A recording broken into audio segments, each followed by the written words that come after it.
Vous êtes-vous déjà demandé ce qui est vraiment arrivé à ces anges qui ont abandonné le ciel? La Bible mentionne brièvement cette histoire, mais peu connaissent les détails choquants révélés dans le livre d'Enoch.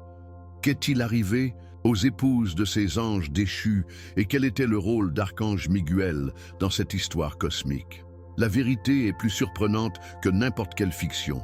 Mes amis, nous sommes sur le point de plonger dans l'un des épisodes les plus extraordinaires et les moins compris de l'histoire spirituelle.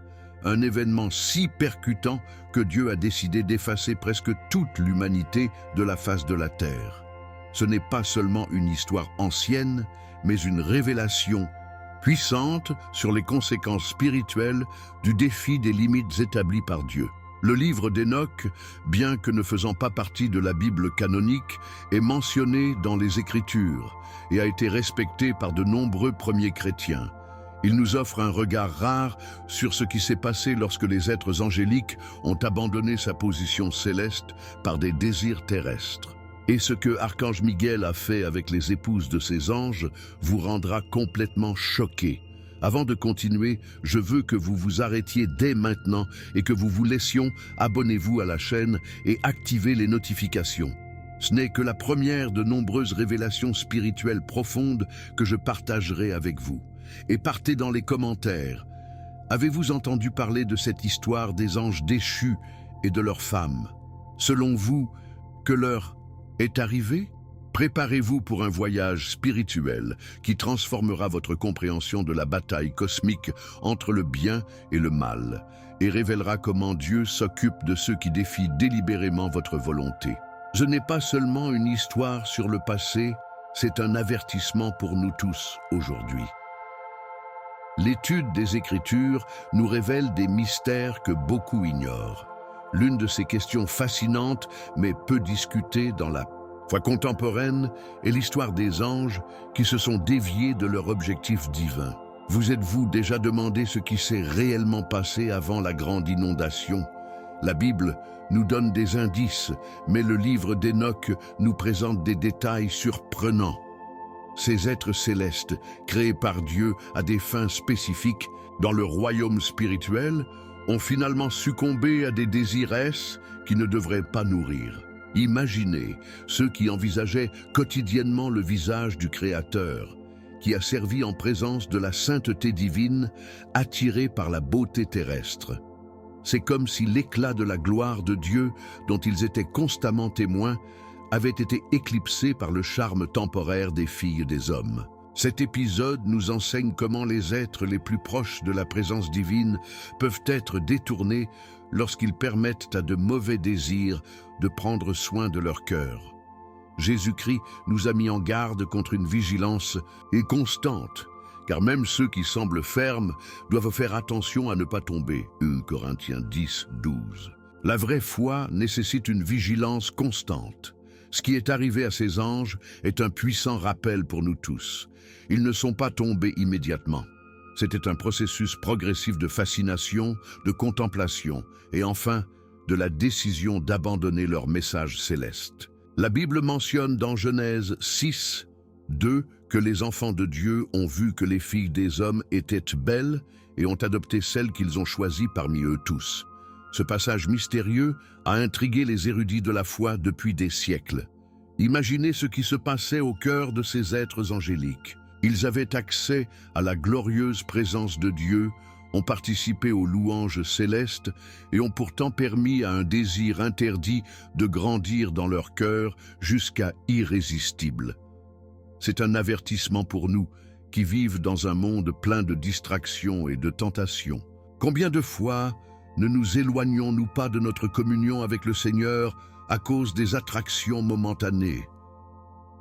Le livre d'Enoch nous montre que ces anges savaient parfaitement qu'ils transgressaient les lois divines, mais elles ont continué. Comme le dit le livre de James, chacun est tenté quand il est attiré et séduit par son propre désir. Jacques 1, 14. La leçon ici est claire.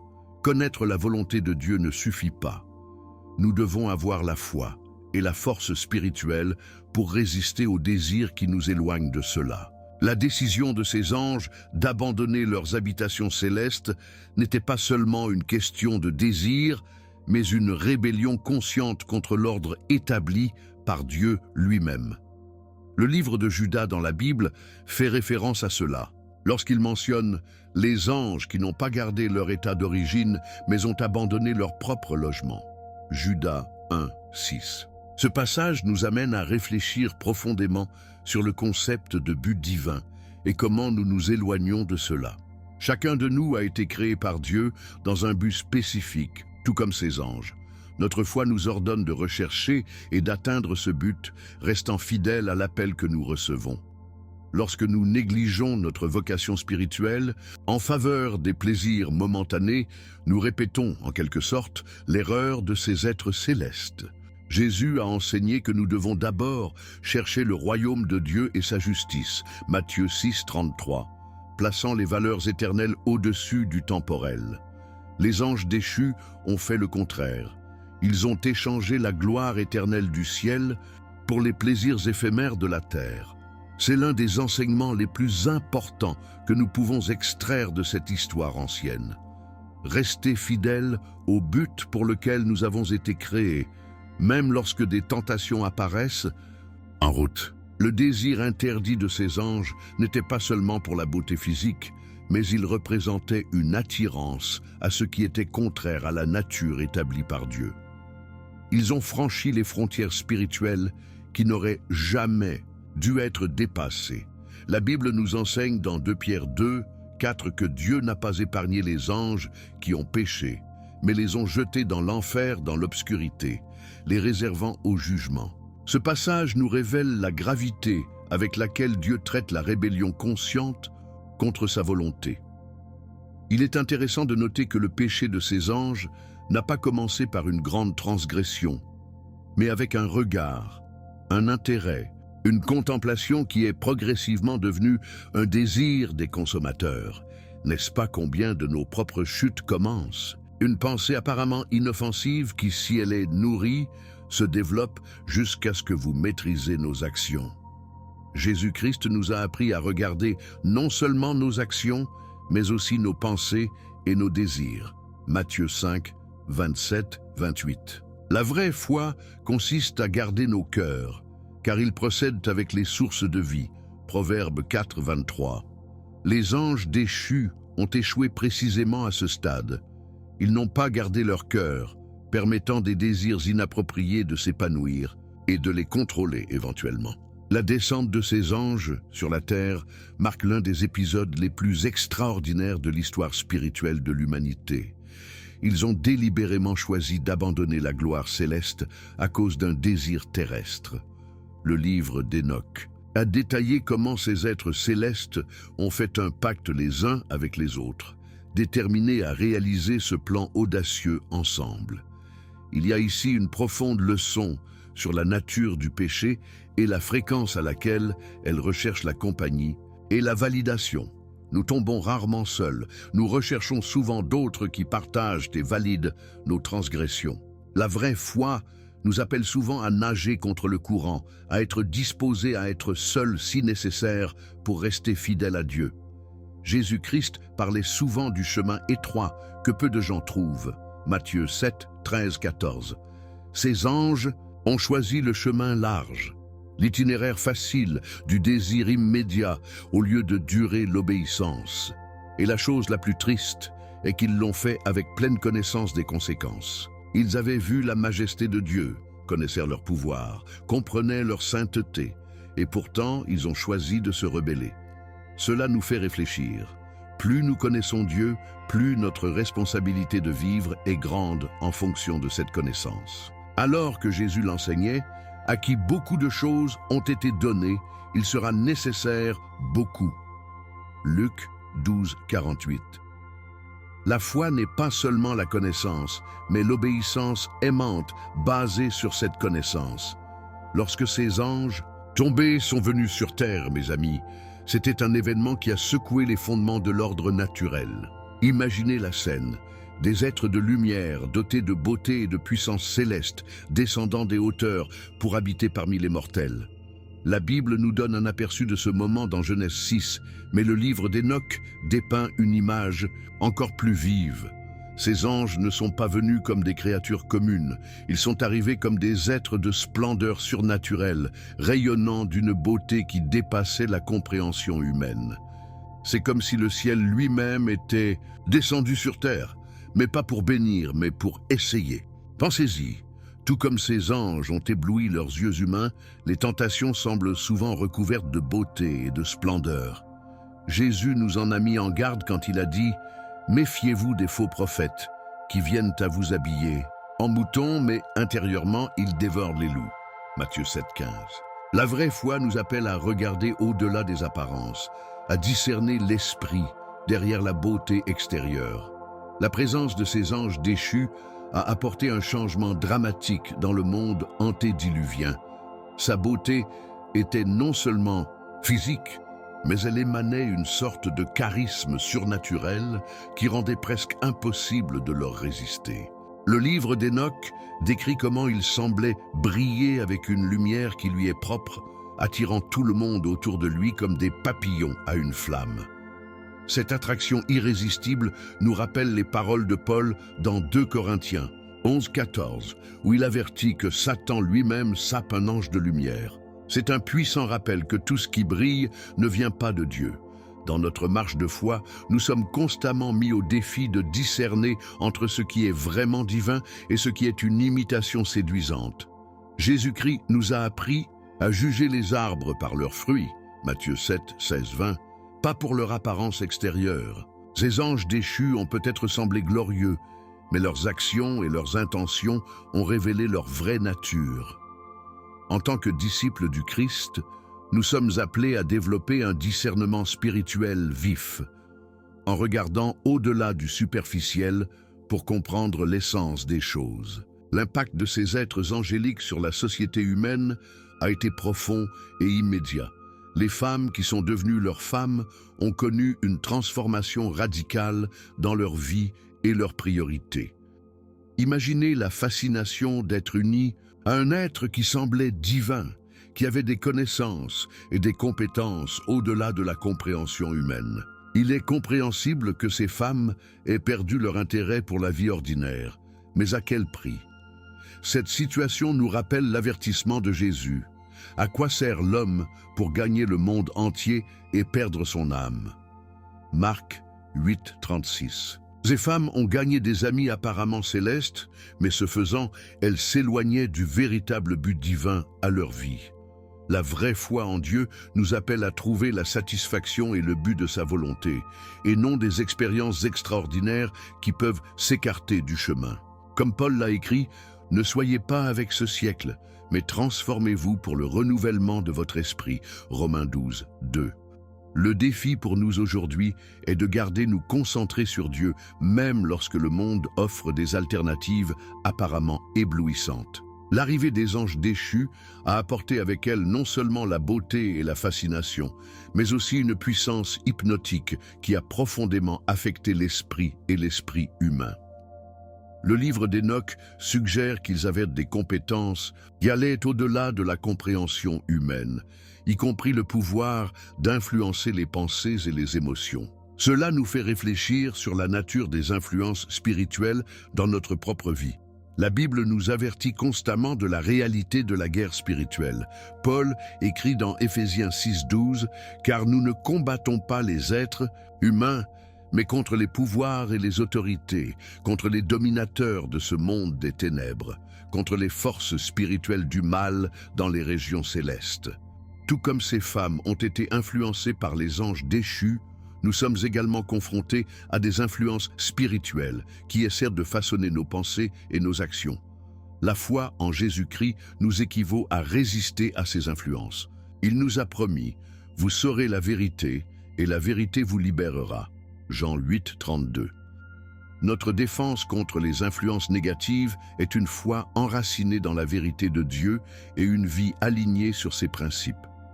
La fascination exercée par les anges déchus sur les humains nous amène à une profonde réflexion sur la nature de nos désirs et nos aspirations. Ces créatures célestes offraient des connaissances, du pouvoir et des expériences qui sont allées au-delà de l'ordinaire, mais à quel prix? Souvent, dans notre propre voyage de foi, nous sommes tentés par des offres qui semblent extraordinaires, mais peuvent nous éloigner du vrai chemin de Dieu. Jésus nous a avertis. Entrez par la porte étroite, car elle se répand la porte, et le chemin qui mène à la perdition, et beaucoup sont ceux qui y entrent. Matthieu 7, 13. Les anges déchus offraient une manière apparemment glorieuse, mais qui a en fait conduit à la destruction. En tant que disciples du Christ, nous sommes appelés à chercher surtout la volonté de Dieu, même lorsqu'il semble moins attrayant aux yeux du monde. L'apôtre Paul nous rappelle ne pas prêter attention à nous dans les choses qui sont vues, mais dans ceux qui ne voient pas. Pour ceux qui se voient temporels et ceux qui ne voient pas sont éternels. 2 Corinthiens 4, 18. La vraie foi nous met au défi de regarder au-delà de la fascination momentanée et de rechercher ce qui a une valeur éternelle aux yeux de Dieu. L'union de ces anges déchus avec les femmes humaines a abouti à quelque chose que la Bible ne mentionne que brièvement, mais que le livre d'Enoch explore plus en détail, la naissance des Néphilines. Ce n'étaient pas des enfants ordinaires, mes amis. C'étaient des géants, non seulement en stature physique, mais en capacité et en puissance. Genèse 6, 4 nous dit « À cette époque, il y avait des géants sur terre, et aussi lorsque les enfants de Dieu ont rejoint les filles des hommes et qu'ils leur ont donné des enfants. » Ce sont les courageux de l'Antiquité, des hommes de renom. Imaginez des créatures qui combinaient la puissance angélique surnaturelle avec une forme humaine. Ces êtres hybrides avaient une force et une intelligence extraordinaires qui dépassaient de loin celles des humains ordinaires. C'est un puissant rappel de la façon dont l'élimination de la volonté de Dieu peut générer des conséquences qui vont bien au-delà de ce que nous imaginons initialement. Jésus nous a appris que nous devons regarder et prier afin de ne pas entrer dans la tentation. Matthieu 26, 41. La vraie foi nous maintient vigilants sur les conséquences potentielles de nos choix. Les Néphilines se sont développées rapidement, en supposant des proportions gigantesques qui ont inspiré à la fois l'admiration et la terreur. Le livre d'Enoch décrit comment ces êtres ont consommé des ressources en quantité alarmante, exigeant des sacrifices constants pour satisfaire leur faim insatiable. Imaginez des communautés entières travaillant uniquement pour nourrir à ces géants. Au fil du temps, lorsque les ressources ont commencé à rares, les Néphilines se sont retournés contre les humains eux-mêmes, les consommant dans leur faim effrénée. C'est une image inquiétante qui nous rappelle les paroles de Peter. « Sob et vigilant soif ». Le diable, votre adversaire, marche dans la fonte, rugissant comme un lion, cherchant à ceux qui peuvent dévorer. 1 Peter 5, 8. Cette histoire ancienne résonne avec des vérités spirituelles profondes pour nous aujourd'hui. Tout comme les Néphilins ont dévoré les ressources et finalement les gens, le péché dans nos vies commence par consommer notre temps et nos ressources, mais s'il n'est pas contrôlé, il finit par dévorer notre propre essence. La foi en Dieu et sa parole nous donne une protection contre ces forces destructrices. Comme David l'a écrit, « La lampe pour mes pieds est votre parole et votre lumière à mon chemin. » Psaume 119, 105. La présence des Néphilines a complètement transformé la société antédiluvienne. Ces êtres ont non seulement consommé des ressources physiques, mais aussi corrompu l'ordre moral et spirituel du monde. Le livre d'Enoch rapporte comment ils ont introduit les connaissances interdites, l'enseignement des arts humains tels que la fabrication d'armes à feu, les cosmétiques pour la séduction et les pratiques de sorcellerie et de devinette. Nous devons réfléchir à la façon dont la connaissance, lorsqu'elle est mal alignée de la volonté de Dieu, peut devenir destructrice. La Bible nous dit dans Proverbe 1, 7 que la peur du Seigneur est le principe de la sagesse, indiquant que la véritable connaissance doit être ancrée dans la révérence de Dieu. Jésus-Christ, dans son ministère terrestre, a souligné à plusieurs reprises l'importance d'aligner nos connaissances sur des valeurs divines, telles que l'amour, la compassion et la justice. Les néphilines représentent l'utilisation des connaissances divorcées de ces valeurs, entraînant la destruction plutôt que l'édification. Dans notre propre voyage de foi, nous sommes appelés à rechercher non seulement des connaissances, mais aussi sur la sagesse, la capacité d'appliquer des connaissances d'une manière qui honore Dieu et profite aux autres. La terreur inspirée des néphilines était au-delà de leur force physique et de leur appétit vorace. Ils avaient une cruauté qui semblait presque surnaturelle. Le livre d'Hénoch décrit comment ils se réjouissaient non seulement de consommer, mais de détruire, de secouer des villages entiers, non pas par nécessité mais par plaisir. Cette nature destructrice reflète quelque chose de profond dans l'état spirituel de ces êtres hybrides. Jésus nous a appris que, par ses fruits, vous les connaissez. Matthieu 7, 16, et les fruits des néphilines étaient clairement mauvais. Il est intéressant de noter comment cette ancienne histoire fait écho à ce que nous voyons dans la Bible sur la nature du mal. Jean 10, 10 nous dit que le voleur vient uniquement pour voler, tuer et détruire, en contraste direct avec Jésus, qui est venu pour avoir la vie en abondance. Les néphilines personnifient cette nature destructrice, représentant des forces qui s'opposent au but créatif et soutenu de Dieu. En tant que gens de foi, nous sommes appelés à résister à cet esprit de destruction et à embrasser l'appel de Jésus à être des agents de la vie, de la paix et de la restauration dans un monde souvent marqué par la violence et l'exploitation. Le pouvoir presque illimité des néphilines a créé une situation sans précédent dans l'histoire humaine. Ces êtres hybrides, avec leur force surhumaine et leur intelligence extraordinaire, sont devenus pratiquement invincibles pour les humains ordinaires. Imaginez le désespoir des communautés entières, impuissantes face à ces géants qui les ont terrifiés. Cette situation extrême nous rappelle une profonde vérité spirituelle. Il y a des batailles dans nos vies que nous ne pouvons tout simplement pas surmonter avec notre propre force. Comme Paul l'a reconnu, non pas que nous soyons capables de nous-mêmes de penser quelque chose, comme s'il venait de nous. Au contraire, notre capacité vient de Dieu. 2 Corinthiens 3, 5. L'histoire des néphilines nous montre que lorsque nous faisons face à des forces au-delà de nos capacités, nous avons besoin d'une intervention divine. En fait, c'est exactement ce qui s'est passé. La situation est devenue si grave qu'elle exigeait une réponse directe de Dieu. Notre foi nous enseigne que même dans les situations les plus désespérées, nous pouvons crier pour Dieu pour obtenir de l'aide. Comme promis dans le psaume 34, 17, les justes pleurent et le Seigneur les entend et les livre de toute leur angoisse. Tout comme Dieu finirait par intervenir contre les néphilines, il répond également aux cris sincères de ses enfants aujourd'hui. La situation sur Terre avait atteint un point critique. La corruption apportée par les anges déchus et la destruction causée par les néphilines ont transformé le monde en un endroit presque méconnaissable, dominé par le mal et la violence. La Bible décrit ce moment de Genèse 6, 5, 6, et « Le Seigneur a vu que le mal de l'homme s'était multiplié sur la terre, et que toute l'imagination de ses pensées de cœur n'était que le mal continuellement. Puis il s'est repenti le Seigneur pour avoir fait l'homme sur la terre et pesé sur son cœur. Quelle passe profonde! Imaginez le Créateur de l'univers, Dieu Tout-Puissant, observant avec regret la détérioration de sa création. La foi nous enseigne que bien que Dieu soit infiniment aimant, il est également parfaitement juste et ne peut ignorer le mal indéfiniment. Jésus-Christ nous a rappelé cette dualité divine quand il a dit « Dieu aimait le monde de telle manière qu'il ait donné son Fils unique ». Jean 3, 16, mais aussi à plusieurs reprises du jugement qui viendrait sur ceux qui persistent dans le mal. En tant que disciples de Christ, nous devons comprendre que l'amour de Dieu n'annule pas sa justice.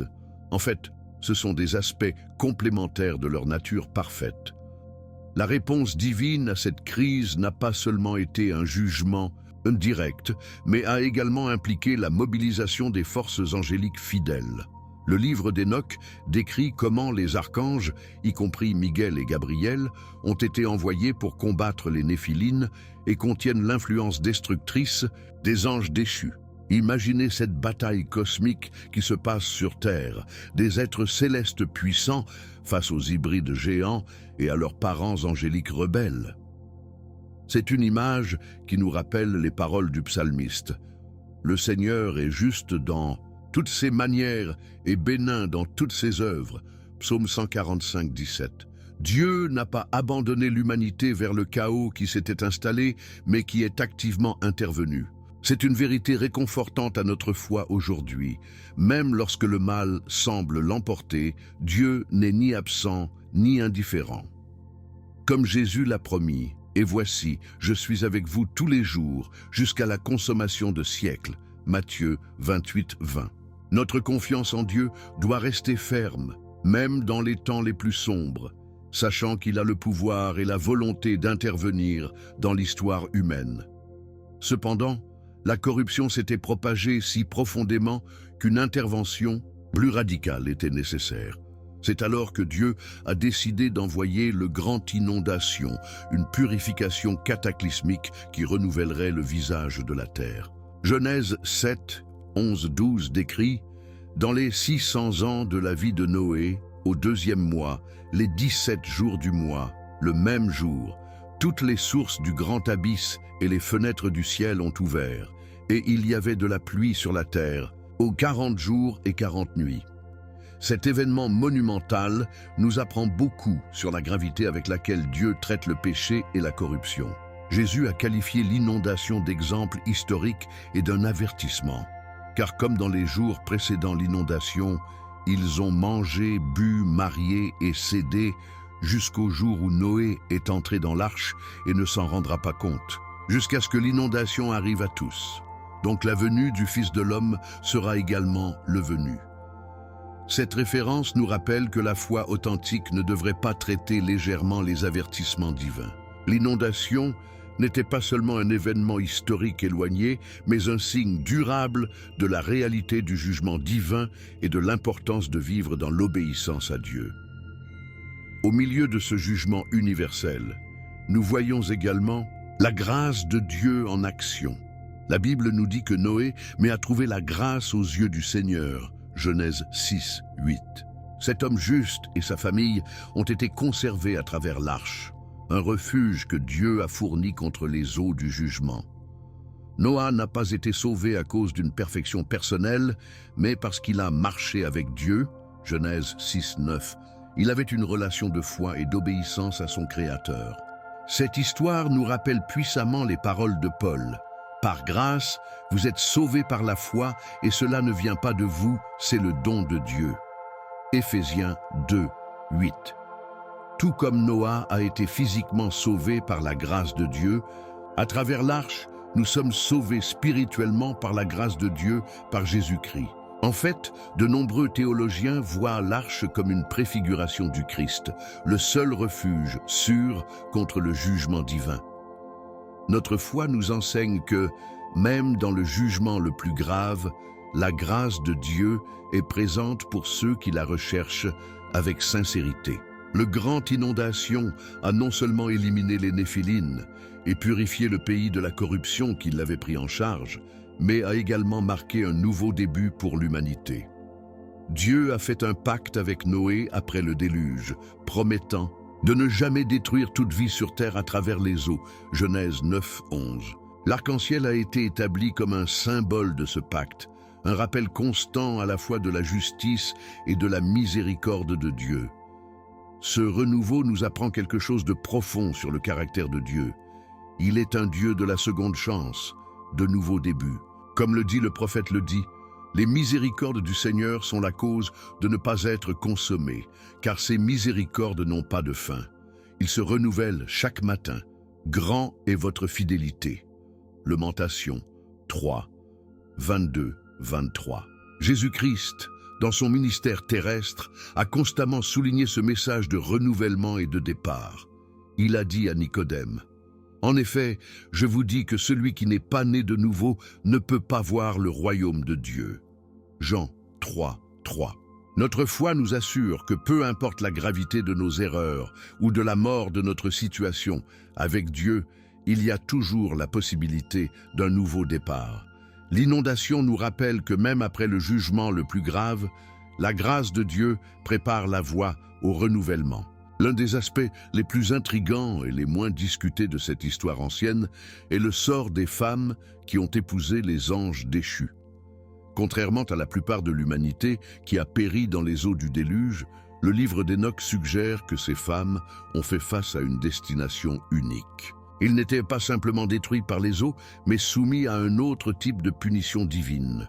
Imaginez ce que cela devait être pour ces femmes qui, autrefois éblouies par la beauté et la puissance de leur mari angélique, assistent maintenant à la chute et à l'emprisonnement de ces mêmes êtres. La Bible nous enseigne dans Galates 6, 7, « Ne pas vous tromper, Dieu ne se moque pas de Dieu, pour ce que l'homme se réagira également. » Cette vérité spirituelle s'est manifestée de façon spectaculaire dans la vie de ces femmes. Ils avaient semé une rébellion contre l'ordre naturel établi par Dieu et collecté les conséquences. Jésus-Christ a souvent parlé de l'importance de considérer le coût de nos choix. Luc 14, 28, 33. La foi mature nous appelle à penser non seulement dans le plaisir ou le bénéfice immédiat de nos décisions, mais aussi dans ses conséquences à long terme. La scène doit avoir été dévastatrice. Ces femmes qui regardent impuissantes car leurs maris angéliques ont été capturés par les archanges fidèles à Dieu. Le livre d'Hénoch décrit comment les anges déchus ont été enchaînés et jetés dans les prisons spirituelles, où elles resteraient jusqu'au jugement final.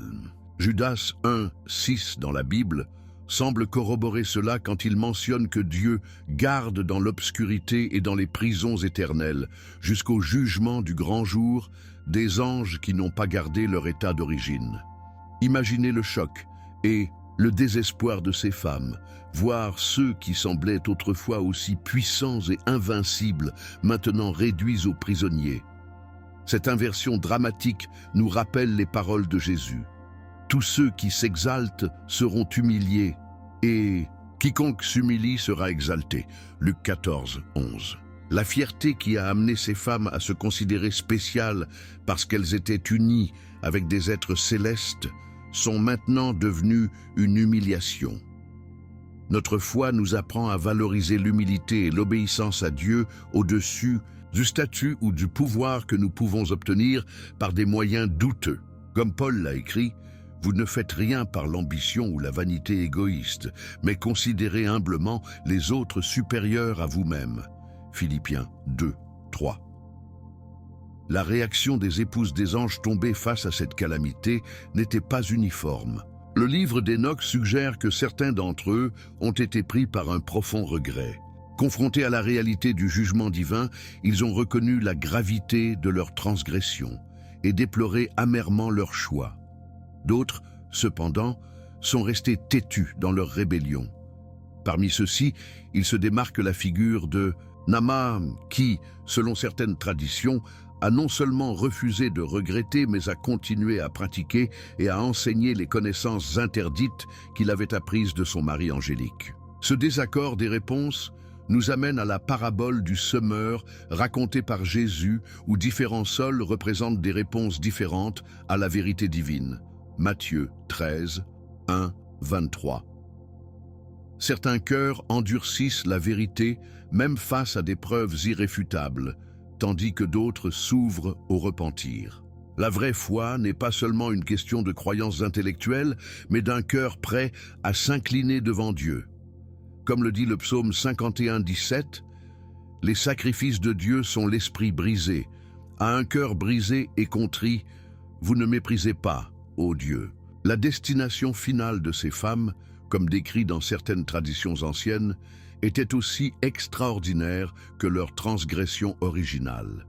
Ceux qui ont refusé le repentir, en particulier ceux qui ont continué à propager les connaissances interdites, ont été transformés en créatures connues dans de nombreuses cultures sous le nom de sirènes. Ce ne sont pas les sirènes romantiques des contes modernes, mais des êtres tragiques et dangereux, condamnés à attirer des hommes vers la destruction, tout comme ils avaient eux-mêmes été attirés par les anges déchus. C'est une punition qui reflète poétiquement la nature de son péché, ayant été séduite, devenue séduisante. Ayant été conduits à la destruction, ils sont devenus des agents de destruction. Cette transformation nous rappelle les paroles de Jésus sur la façon dont nos actions façonnent notre personnage au fil du temps. Car où est votre trésor, il y aura aussi votre cœur. Matthieu 6, 21. La vraie foi nous appelle à examiner, constamment où nous investissons nos désirs et nos aspirations, reconnaissant que nous devenons similaires à ce que nous apprécions et persécutions. Comme Paul l'a conseillé, pensez aux choses qui viennent d'en haut, pas à la terre. Colossiens 3, 2. Ce récit sur le sort des anges déchus nous offre une profonde méditation sur le thème de la miséricorde et de la justice divine. Même au milieu de la punition, il existe des preuves de miséricorde. Les femmes qui se sont repenties ne partagent pas le même sort que ceux qui sont restés en rébellion. Ce modèle de justice assaisonné de miséricorde est cohérent avec ce que la Bible nous révèle sur le caractère de Dieu. Comme le dit le psaume 103, 8, 9. Miséricordieux et compatissant est le Seigneur, tard en colère et en grande gentillesse. Vous ne gronderez pas perpétuellement, et vous ne garderez pas votre colère pour toujours. Jésus-Christ a parfaitement illustré cet équilibre entre justice et miséricorde dans son ministère terrestre. Il n'a pas hésité à affronter le péché et l'hypocrisie, mais a également offert le pardon et la restauration aux vraiment désolés. Pensons à la femme qui prend l'adultère. Jean 8, 1, 11. Jésus n'a pas minimisé son péché, mais lui a offert une nouvelle chance. Je ne vous condamne pas non plus. Allez et ne voyez plus. Notre foi nous met au défi de refléter ce même équilibre dans nos propres vies, d'être fermes contre le péché, mais de compassion avec les pécheurs, reconnaissant que nous dépendons tous de la miséricorde de Dieu. Le résultat de cette histoire cosmique nous laisse avec des images puissantes qui résonnent à travers les millénaires. Les anges déchus, autrefois des êtres de lumière et de gloire, étaient maintenant piégés dans des abysses spirituels, incapables d'interférer directement dans le monde physique. La Bible mentionne cet emprisonnement en 2 Pierre 2, 4. Car si Dieu n'a pas épargné les anges qui ont péché, mais les ont jetés en enfer et les ont remis aux chaînes de l'obscurité, étant réservés au jugement. Imaginez l'angoisse de ces êtres qui connaissaient la gloire céleste, désormais confinés dans l'obscurité, capables d'être impuissantes seulement la souffrance que leurs actions avaient déclenchée. Ces épouses humaines, transformées ou punies, leur gigantesque progéniture détruite par le déluge, toutes devant leurs yeux sans pouvoir intervenir. C'est un rappel solennel de ce que Jésus a enseigné. Qu'est-ce qui parviendrait à gagner le monde entier et à perdre son âme? Marc 8, 36. La foi nous appelle à considérer non seulement les plaisirs momentanés, mais les conséquences éternelles de nos choix. Après cette crise cosmique, l'ordre céleste a été réorganisé pour empêcher une telle rébellion de se reproduire. Le livre d'Hénoch décrit comment les archanges, notamment Miguel, Gabriel et Raphaël, ont reçu des responsabilités spécifiques pour la vigilance de l'humanité. Ils sont devenus des tuteurs plus attentifs, observant étroitement les interactions entre les royaumes spirituels et physiques. Cette vigilance renforcée nous rappelle les mots réconfortants de Jésus. Les 2 oiseaux ne sont-ils pas vendus? Ébranlent-ils? Et aucun d'eux ne tombera au sol sans le consentement de votre Père. Matthieu 10, 29. Même après une catastrophe de proportion mondiale, Dieu n'a pas abandonné sa création. Au contraire, il a établi des protections plus fortes pour elle. Notre foi nous enseigne que, même dans les moments les plus sombres de l'histoire humaine, Dieu reste souverain et actif. Comme Paul l'a écrit aux Romains, nous savons que toute chose coopère pour le bien de ceux qui aiment Dieu, ceux qui sont appelés selon leur but. Romains 8, 28. Même à partir d'événements tragiques, Dieu peut extraire des leçons et des avantages qui servent leurs objectifs plus larges. Le terrain purifié par l'inondation a offert une 2e chance d'humanité. Noah et sa famille ont émergé de l'arche pour trouver un monde lavé, prêt pour un nouveau départ. Dieu a établi un pacte avec eux, symbolisé par l'arc-en-ciel, promettant de ne jamais détruire toute vie terrestre avec une inondation. Genèse 9, 11, 17. Cette reprise nous raconte puissamment la nature régénérative de Dieu. Jésus a souvent souligné cette capacité divine de renouvellement, comme lorsqu'il a dit à Nicodème, « En fait, je vous dis que si l'on n'est pas né de nouveau, ils ne peuvent pas voir le royaume de Dieu. » Jean 3, 3.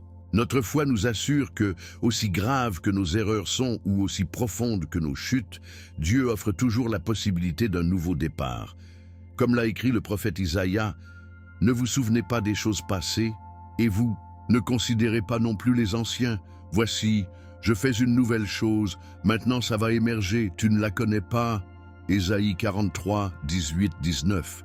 Le déluge nous enseigne que le jugement divin, bien que sévère, ouvre toujours la voie à une nouvelle vie et à de nouvelles possibilités. Cependant, même après la purification par le déluge, les cicatrices de cette période sont restées comme des rappels silencieux de ce qui s'était produit. Certaines traditions suggèrent que certaines connaissances interdites, enseignées par des anges déchus, ont survécu à des écrits cachés ou à des traditions orales conservées par certains descendants de Noé. Cette situation nous rappelle ce que Paul a écrit, « Toutes les choses me sont légales, mais toutes ne sont pas appropriées. Tous sont légaux, mais tous ne construisent pas. » 1 Corinthiens 10, 23. La foi mature nous apprend à discerner non seulement entre le bien et le mal, mais aussi entre ce qui est bénéfique et ce qui est nocif, même dans le cadre de ce qui est techniquement autorisé. Jésus-Christ nous a appris à rechercher non seulement des connaissances, mais une sagesse, la bonne application de la connaissance guidée par l'amour de Dieu et du prochain. Comme James l'a écrit, « La sagesse qui vient d'en haut est d'abord pure, alors paisible, modérée, traitable, pleine de miséricorde et de bons fruits, sans partialité et sans hypocrisie. » Jacques 3, 17. L'histoire des anges déchus, de leurs épouses humaines et de leur descendance géante reste l'un des récits les plus extraordinaires et les plus alarmants de la littérature religieuse ancienne. Plus qu'un simple conte mythique, il porte des leçons profondes sur les conséquences de la transgresse des limites établies par Dieu. Lorsque nous envisageons cette histoire à la lumière de notre foi en Jésus-Christ, nous réalisons qu'elle résonne avec de nombreux enseignements centraux de l'Évangile. La réalité de la tentation, le danger de la fierté, l'inévitabilité du jugement divin sur le péché, mais aussi la disponibilité de la grâce pour ceux qui se repentent. Comme Paul l'a écrit, ces choses leur ont survécu comme exemple et ont été écrites pour notre avertissement de nous autres à propos de qui les fins des siècles sont venus. 1 Corinthiens 10, 11. Les récits anciens ne sont pas de simples artefacts historiques, mais des miroirs qui reflètent les vérités spirituelles intemporelles. Notre foi en Dieu nous invite à extraire la sagesse même des histoires les plus obscures et les plus troublantes de la Bible et de la tradition, reconnaissant que toutes indiquent en quelque sorte notre besoin de rédemption et le plan divin de salut qui trouve son expression suprême en Jésus-Christ. Et donc, nous arrivons à la fin de ce voyage extraordinaire à travers les mystères du livre d'Hénoch. Qu'avez-vous pensé de cette révélation sur le sort des anges déchus et l'intervention de l'archange Miguel? Y a-t-il d'autres histoires bibliques que vous aimeriez que je explore avec cette profondeur? Pensez un instant, qu'est-ce que cette histoire ancestrale nous apprend sur les limites que Dieu établit dans nos vies? Ces limites sont-elles des restrictions ou des protections divines? Partagez votre réflexion dans les commentaires ci-dessous. Si ce contenu a touché votre cœur et renforcé votre foi, assurez-vous de quitter votre similaire, abonnez-vous à la chaîne et activez les notifications. Sa participation est fondamentale pour nous de continuer à révéler ces vérités spirituelles profondes. Dans la vidéo suivante, je révélerai les 7 anges les plus puissants mentionnés dans la Bible et ses fonctions spécifiques dans le plan divin. Cliquez sur la vidéo qui apparaît sur l'écran maintenant afin de ne pas perdre cette révélation. Jusqu'à la prochaine vidéo, que Dieu bénisse votre marche spirituelle. Voici le jalon, partageant toujours les vérités du mot qui transforme les vies.